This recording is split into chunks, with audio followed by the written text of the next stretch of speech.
નમસ્તે વિદ્યાર્થી મિત્રો, છેલ્લે આપણે માનવ શરીરના વિવિધ અંગો અને સાંધાનો અભ્યાસ કર્યો હતો। આજે આપણે સાંધાના પ્રકાર જોઈશું। તેમાં પહેલો છે ખલદસ્તો સાંધો અથવા કંદુક ખલ્લિકા સાંધો। તમને પ્રવૃત્તિ 2 આપેલી છે। અહીંયા કાગળની એક પટ્ટીને એક નળાકારમાં ફેરવો। રબર અથવા પ્લાસ્ટિકના એક જૂના દડામાં કાણું પાડીને તેમાં વારેલ કાગળના નળાકારને નાખો।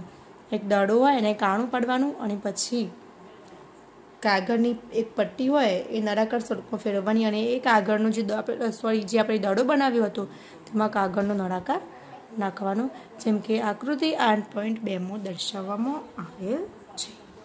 तमे जोई शको छो आ दड़ो अने आ कागळनी पट्टी आ स्वरूपे आकृति बनाववामी। तमे कागळना नळाकार अथवा सिलिंडरने दड़ा पर ચોંટાડી શકો છો। दड़ाने एक नानी वाटकीमां राखीने चारेय बाजू फेरववानो प्रयत्न करो। शुं दड़ो वाटकीमां स्वतंत्र स्वरूपे फरे छे? शुं कागळनो नळाकार पण फरे छे? अहींया तमारे जोवानुं के वाटकी स्वतंत्र रूपे फरे छे। पछी आ जे नळाकार पट्टी छे ए पण गोल फरी शके छे, ए तमारे जोवानुं। हवे कल्पना करो के कागळनो नळाकार तमारो हाथ छे। जे नळाकार आ भाग हतो नळाकार ए तमारो हाथ छे एवुं विचारी लो, तथा दड़ो तेनो एक छेडो छे। तो दड़ो छे ए हाथनो एक छेडो छे। वाटकी खभाना ए भाग समान छे। आ वाटकी छे खभानो ए भाग समान छे, जेथी तमारो हाथ जोड़ायेलो छे। एक हाडकानो दड़ा जेवो गोળ भाग बीजा हाडकाना वाटकी जेवा खाडामां खूंपेलो छे। आपणो जे खभानो भाग छे ए आ रीते वाटकी जेवा भागमां अंदर खूंपेलो छे। आ प्रकारना सांधा बधी ज दिशाओमां हलनचलन प्रदान करे छे। आ हलनचलन माटे उपयुक्त सांधाना अन्य उदाहरण शोधी शको छो। आ प्रकारना शरूआतमां आपवामां आवेला शरीરના विविध भागोना हलनचलनનું स्मरण करीशुं। उपरोक्त प्रकारना अन्य सांधाना नाम आपी शको छो। आ खलदस्ता सांधो छे। आपणे कीधुं के बे सांधाओ बे हाडका जोड़ाय, बराबर। आ अने आ भाग जोड़ाय એટલે જે વચ્ચેનો ભાગ છે, બરાબર, એને કહેવાય સાંધો। તે ગોળ ફરી શકે છે। હવે બીજું છે ઉખરી સાંધો। હવે ઉખરી સાંધો કોને કહેવાય? જે ખભાવાળો ભાગ હતો તેને આપણે નામ આપ્યું ખલદસ્તો સાંધો। હવે ઉખરી સાંધો, તો ઉખરી સાંધો ક્યાં આવેલો છે? તો ગરદન તથા શીર્ષને જોડાણ કરતો સાંધો ઉખરી સાંધો છે। આપણો ગરદનનો ભાગ અને માથાના ભાગને જોડાણ કરતો સાંધો, એનું નામ કહેવાય ઉખરી સાંધો। તેના દ્વારા શીર્ષને આગળ પાછળ અથવા જમણી ડાબુ બાજુ આપણે ફેરવી શકીએ છીએ। આપણે જો માથાનો ભાગ આગળ પાછળ ને ડાબી જમણી બાજુ કરીએ છીએ એ તેના લીધે કરીએ છીએ। આ હલનચલન કરવાનો પ્રયત્ન કરો। આ હલનચલન આપણા હાથના હલનચલન કરતાં કેવી રીતે ભિન્ન છે?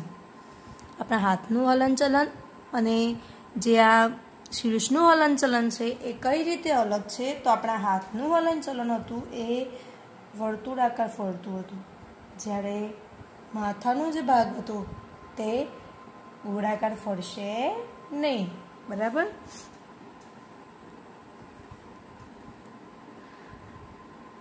જેમાં ખલદસ્તા સાંધા વડે હાથને સંપૂર્ણ વર્તુળાકાર ફેરવી શકીએ છીએ। ઉખરી સાંધામાં વેલણાકાર અસ્થિ એક વલયમાં ફરે છે। આમાં શું આવે છે? વેલણાકાર અસ્થિ આવે છે। એ ફક્ત એક જ વલયમાં ફરે છે, એટલે કાં તો ડાબી બાજુમાં ફરશે, પછી પાછું અડધે જઈને પાછું આવી જશે, પાછું જમણી બાજુ અડધે સુધી ફરશે, બરાબર। વર્તુળાકાર સ્વરૂપે ગતિ કરશે નહીં। હવે મીજાગરા સાંધા। તો ઘરના દરવાજાને મીજાગરો કોને કહેવાય? તો પહેલાંના જમાનામાં લોકો જે ઘરનો દરવાજા આપણે જેને હેન્ડલ કહીએ છીએ તેને મીજાગરો કહેતા હતા। ઘરના દરવાજાને વારંવાર ખોલો અને બંધ કરો। તેના મીજાગરાને ધ્યાનપૂર્વક જુઓ, તે દરવાજાને આગળ અને પાછળ ખુલવા દે છે। હવે પ્રવૃત્તિ 3 આપી છે। ચાલો મીજાગરાની ગતિને જોઈએ। એક મોટા કાગળ અથવા કાર્ડબોર્ડનું નળાકાર બનાવો, જેવું કે આકૃતિ 8.4 માં દર્શાવવામાં આવેલ છે। આ તમે જોઈ શકો છો, અહીંયા એક બોર્ડ દર્શાવેલું છે। ચિત્રમાં દર્શાવ્યા મુજબ કાર્ડબોર્ડ અથવા કાગળના નળાકારની મધ્યમાં છિદ્ર બનાવી તેમાં એક પેન્સિલ દાખલ કરો. જે રીતે આકૃતિમાં બનાવેલું છે એ જ રીતે વચ્ચે એક છિદ્ર બનાવી પેન્સિલ દાખલ કરવાની છે. કાર્ડબોર્ડનો એક બીજો ટુકડો લઈને એવી રીતે વારો કે તે અડધું ભૂંગળું બની જાય. આ ભૂંગળું બની જાય એ રીતે વારવાનું છે, જેમાંથી બીજા નળાકારને સરળતાથી ફેરવી શકાય. અડધા નળાકાર ઉપર રાખેલ પૂર્ણ નળાકાર મિજાગરાની માફક છે. પેન્સિલ નાખેલ નળાકારને ફેરવવાનો પ્રયાસ કરો. તે કેવા પ્રકારની ગતિ કરે છે? આ ગતિ તમારા દ્વારા બનાવવામાં આવેલ ખલદસ્તા સાંધા કરતાં કેવી રીતે ભિન્ન છે? આપણે પ્રવૃત્તિ 1માં તમે જોઈ શકો છો એ મિજાગરા સાધુ ઘૂંટણમાં આવશે. બરાબર, તમારો જે ઘૂંટણનો ભાગ આવશે પગમાં ત્યાં આવશે. આવા જ પ્રકારની ગતિ જોઈ હતી. આકૃતિ 8.4માં જે કંઈ પણ આપણે બનાવેલું હતું તે એક મિજાગરામાંથી ભિન્ન છે, પણ તેનાથી એ ખ્યાલ આવે છે કે મિજાગરા એક જ દિશામાં ગતિ કરે છે. તમે હેન્ડલ જોશો ફક્ત તે આગળ જ જશે, બરાબર, પાછળ જશે નહીં, એટલે કે એક જ દિશામાં ગતિ કરે છે. કોણીમાં મિજાગરાનો સાંધો આવેલ હોય છે. તમારો જે કોણીનો ભાગ છે ત્યાં મિજાગરાનો સાંધો આવેલો હોય છે, જેનાથી આગળ અથવા પાછળ એક જ દિશામાં ગતિ થઈ શકે છે. શું તમે આવા અન્ય સાંધાના ઉદાહરણ આપી શકો છો? તમે આ જ રીતે એક જ દિશામાં ગતિ થતી હોય તેવા તમારા શરીરમાં અલગ અલગ પ્રકારના સાંધાના તમે વિચાર કરીને ઉદાહરણ લખી શકો છો. હવે અચલ સાંધા. આપણા શીર્ષના અસ્થિઓની વચ્ચે આવેલા કેટલાક સાંધા એ આપણે અત્યાર સુધી ચર્ચા કરેલા સાંધાઓ કરતાં ભિન્ન છે. આપણા માથાની હાડકાં છે એની વચ્ચે કેટલાક સાંધા આવેલા છે, બરાબર. એ આપણે જે સાંધાની વાત કરી તેના કરતાં થોડા અલગ છે. હાડકાઓ આ સાંધાની મદદથી હલન કરી શકતા નથી. એના જે હાડકાં છે આ સાંધાની મદદથી હલનચલન કરી શકતા નથી. આવા સાંધાને અચલ સાંધા કહે છે. તે હલનચલન કરી શકતા નથી, માટે તેને કહેવાય અચલ, બરાબર. જ્યારે તમે તમારું મુખ ખોલો છો ત્યારે તમે તમારા નીચલા જડબાને છેડાથી દૂર લઈ જાઓ છો. હવે તમે તમારા ઉપલા જડબાને હલાવવાનો પ્રયત્ન કરો. શું તમે તેને હલનચલન કરાવી શક્યા?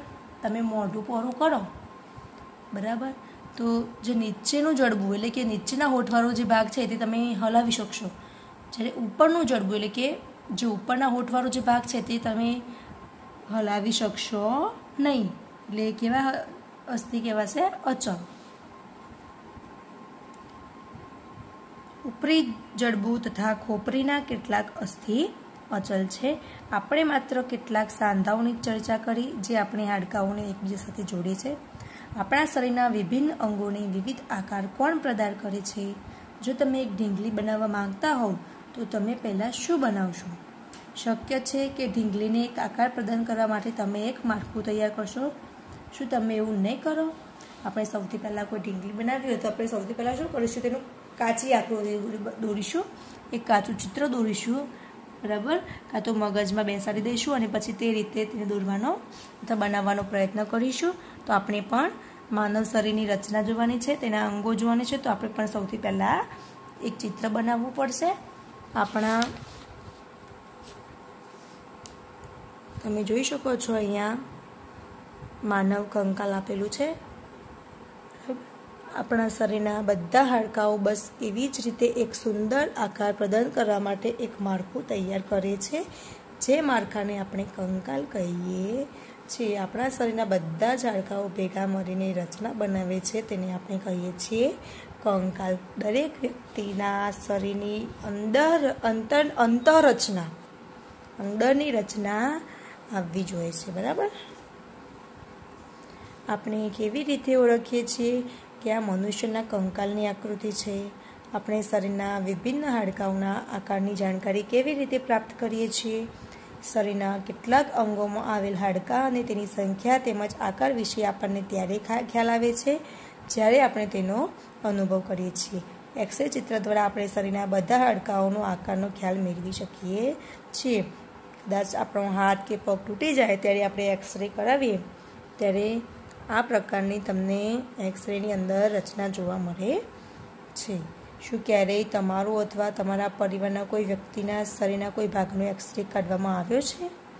કેટલીકવાર ઈજા થવાથી ડૉક્ટર એક્સરે કઢાવે છે, જેનાથી તેમને ઈજા દ્વારા હાડકાઓમાં થયેલ ક્ષતિનો ખ્યાલ આવે છે. આ એક્સરે દ્વારા આપણને ખ્યાલ આવશે કે આપણા શરીરના કયા ભાગમાં શું થયું છે. બરાબર. એક્સરે દ્વારા આપણને શરીરના હાડકાઓના આકારનો ખ્યાલ આવે છે. તમારા હાથના આગળના તેમજ ઉપરના ભાગો તથા પગના નીચેના તથા ઉપરના ભાગના હાડકાઓનો અનુભવ કરો. પ્રત્યેક અંગોના હાડકાની સંખ્યાની જાણકારી મેળવો. તમારા ઘૂંટણ તથા કોણીના હાડકાનો એવી જ રીતે અનુભવ કરો તથા એક્સરે ચિત્ર સાથે સરખામણી કરો. તમે તમારા શરીરના હવે અલગ અલગ ભાગના હાથ પગના હાડકા ગણો, પછી તેનું શું કરશો, એ જે એક્સરે ચિત્ર હોય તેની સાથે તે હાડકાઓ ગણો, મેચ કરો. બરાબર. આ કોણી તથા ઘૂંટણના સાંધાનું એક્સરે આપેલું છે અહીંયા. તમારી આંગળીઓને વારો. શું તમે તેને પ્રત્યેક સાંધાના મૂળ સુધી વાળી શકો છો? તમારી આંગળી વાળવાની. તમારી મધ્યમાં આંગળીમાં કેટલા હાડકાં આવેલા છે? તમારી હથેળીના પાછળના ભાગને સ્પર્શ કરીને અનુભવ કરો, તેમાં અનેક હાડકાં છે. શું તમારું કાંડું લચેલું છે? તમારું આ કાંડું ગોળ ગોળ ફરી શકે છે? તે અનેક નાના નાના અસ્થિઓનું બનેલ છે. આપણું કાંડું છે એ નાના નાના અનેક અસ્થિઓનું બનેલું છે. જો તેમાં એક જ હાડકું આવેલ હોત તો શું થાત? જો એક જ હાડકું આવેલું હોત તો આપણે કાંડું જે આપણે હાથ ફેરવીએ છીએ તે ફેરવી શકો નહીં. અહીંયા તમને હાથના અસ્થિઓ આપેલા છે. પ્રવૃત્તિ 4. ઊંડો શ્વાસ લઈને તેને કેટલાક સમય સુધી રોકી રાખી તમારા છાતીના તથા પીઠના હાડકાઓને હળવેથી દબાવીને તમારા હાડકાનો અનુભવ કરો. આ પાંસરી પિંજર આપેલું છે. બરાબર. પાંસરી પિંજર છે એ છાતીનો ભાગ છે.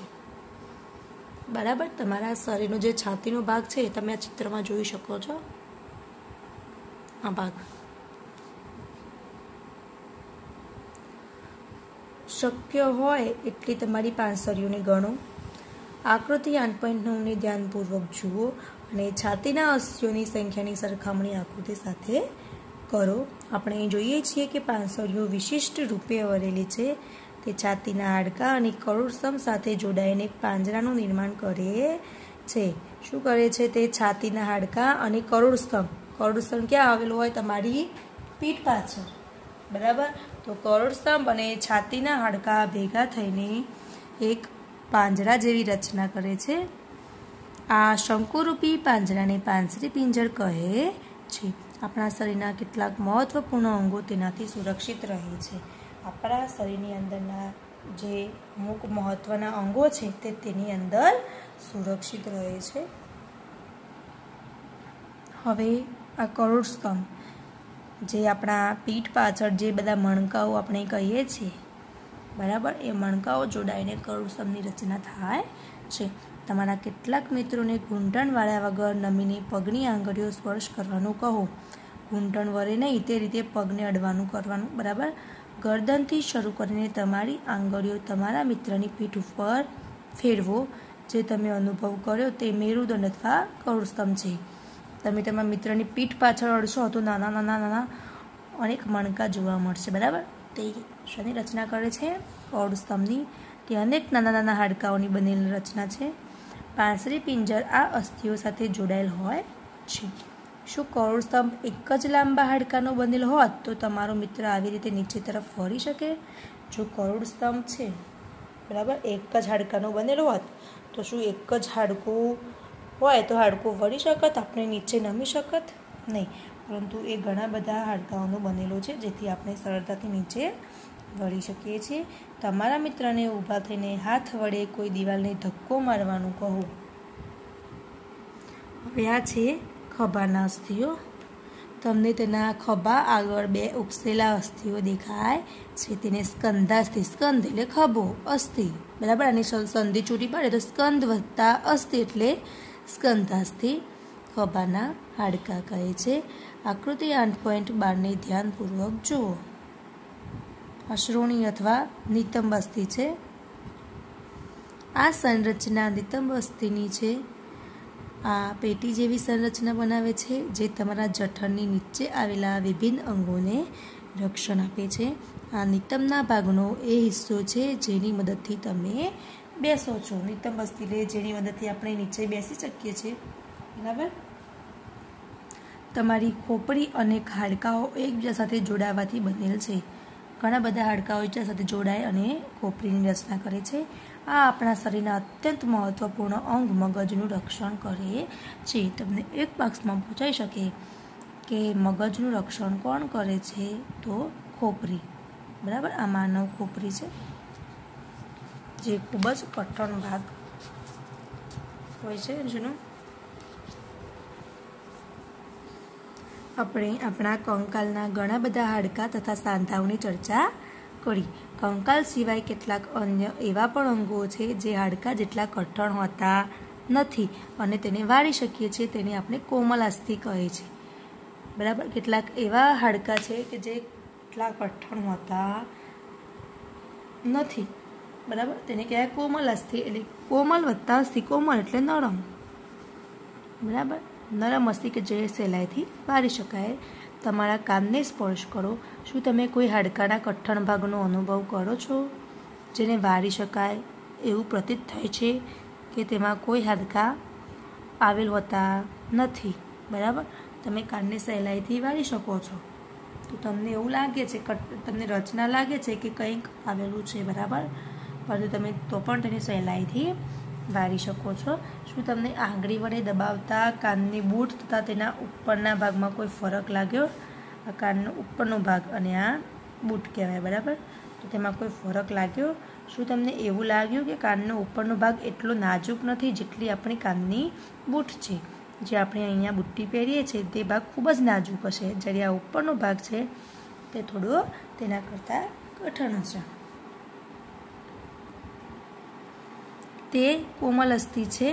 જે બૂટવાળો ભાગ છે તે કોમલ અસ્થિ છે. શરીરના સાંધાઓમાં પણ કાસ્થિ જોવા મળે છે. બરાબર. તે કાસ્થિ કહેવાય. હાડકાં એટલે અસ્થિ. જેને આ નરમ ભાગ હોય, કોમળ ભાગ હોય તેને કહેવાય છે કાસ્થિ. આપણે જોયું કે માનવ કંકાલ એ અનેક અસ્થિઓ, સાંધાઓ તથા કાસ્થિઓ ભેગા મળીને બને છે. તમે તેમાંથી ઘણા બધાને જોઈ શકો છો તથા હલનચલન પ્રદાન કરી શકો છો. તમારી નોટબુકમાં કંકાલનું સ્પષ્ટ ચિત્ર દોરો. આપણે આપણા શરીરના એ હાડકાં તેમજ તેના સાંધાઓના વિષયમાં જાણકારી પ્રાપ્ત કરી લીધી જે વિભિન્ન પ્રકારની ગતિ કરવામાં આપણે મદદ કરે છે. હાડકાંઓને આવા પ્રકારના હલનચલન માટે કોણ યોગ્ય બનાવે છે? ચાલો આપણે તેની તપાસ કરીએ. આ જે હાડકાં છે તેની હલનચલન કરવા માટે કોણ બનાવે છે, કોણ યોગ્ય બનાવે છે? બરાબર. તે આપણે જોઈશું. તમારા એક હાથની મુઠ્ઠી બનાવી કોણીના ભાગથી તમારા હાથને વાળી અંગૂઠાની મદદથી તે બાજુના ખભાને અડવાનો પ્રયાસ કરો. હાથની મુઠ્ઠી વાળી દેવાની, કોણીનો ભાગ વાળવાનો અને પછી જે હાથ હતો તે અંગૂઠાને શું કરવાનું? ખભાને અડવાનું. શું તમે તમારી ઉપરી ભુજામાં કોઈ પરિવર્તનનો અનુભવ કરો છો? આ અસ્થિઓને ગતિ પ્રદાન કરતી વખતે બે સ્નાયુ સંયુક્ત રીતે કાર્ય કરે છે. સ્નાયુઓ શું કાર્ય કરે છે તે તમને અહીંયા દર્શાવેલું છે. આ હાથ સીધો છે ને અહીંયા વાર્યો છે એટલે એની રચના બતાવેલી છે. બીજા હાથ વડે સ્પર્શ કરીને તેને જુઓ. શું તમને કોઈ ઉપસેલો ભાગ નજરે આવે છે? તેને સ્નાયુ કહે છે. આપણે હાથ વાળીશું એટલે જ્યાં આ જે ઉપર આવે છે ભાગ તેને આપણે કહીશું સ્નાયુ. સંકોચન થવાને કારણે સ્નાયુઓ ઉપસી આવે છે. હવે તમે તમારા હાથને ફરીથી સામાન્ય સ્થિતિમાં લાવો. સ્નાયુનું શું થાય છે? આપણે આ રીતે સામાન્ય સ્થિતિમાં લાવીશું એટલે બધા સ્નાયુઓ અંદર જતા રહેશે. શું હજુ પણ તે સંકોચનશીલ અવસ્થામાં છે? ચાલતી અથવા દોડતી વખતે તમે તમારા પગના સ્નાયુઓમાં આવું જ સંકોચન જોઈ શકો છો. સંકોચનશીલ અવસ્થામાં સ્નાયુઓ નાના, કઠણ તેમજ જાડા થઈ જાય છે જે હાડકાને ખેંચે છે. કોઈ અસ્થિને ગતિ પ્રદાન કરવા માટે બે સ્નાયુઓએ સંયુક્ત રીતે કાર્ય કરવું પડે છે. જ્યારે બે સ્નાયુમાંથી કોઈ એક સંકોચાય છે ત્યારે અસ્થિ તે દિશામાં ખેંચાય છે. જોડના બીજા સ્નાયુ શિથિલ અવસ્થામાં આવી જાય છે. અસ્થિને વિપરીત દિશામાં ગતિ કરવા માટે હવે બીજો સ્નાયુ સંકોચાઈને અસ્થિને પોતાની પૂર્વ સ્થિતિમાં ખેંચે છે, જ્યારે પહેલો સ્નાયુ હવે શિથિલ થઈ જાય છે. એકને ખેંચીએ એટલે બીજો શિથિલ થઈ જશે. સ્નાયુ માત્ર ખેંચી શકે છે, તે ધક્કો મારી શકતા નથી. આથી એક અસ્થિને ગતિ પ્રદાન કરવા માટે બે સ્નાયુઓએ સંયુક્ત રીતે કાર્ય કરવું પડે છે. શું ગતિ માટે હંમેશા હાડકાં તેમજ સ્નાયુઓની આવશ્યકતા રહેલી હોય છે? બીજા પ્રાણીઓ કેવી રીતે ચાલે છે? શું બધા પ્રાણીઓમાં હાડકાં જોવા મળે છે? હવે બધા પ્રાણીઓ કેવી રીતે ચાલે છે? શું તેમનામાં હાડકાં હોય કે નહીં? અળસિયા તથા ગોકળગાયમાં શું હોય છે? ચાલો કેટલાક પ્રાણીઓની ગતિ વિશે અભ્યાસ કરીએ. હવે જેમ માણસમાં જે આપણે બધા વિવિધ ગુણધર્મો જોયા, તો શું પ્રાણીઓમાં પણ આવું બધું હોય છે? તે આપણે આગળના વિડીયોમાં જોઈશું. Thank you.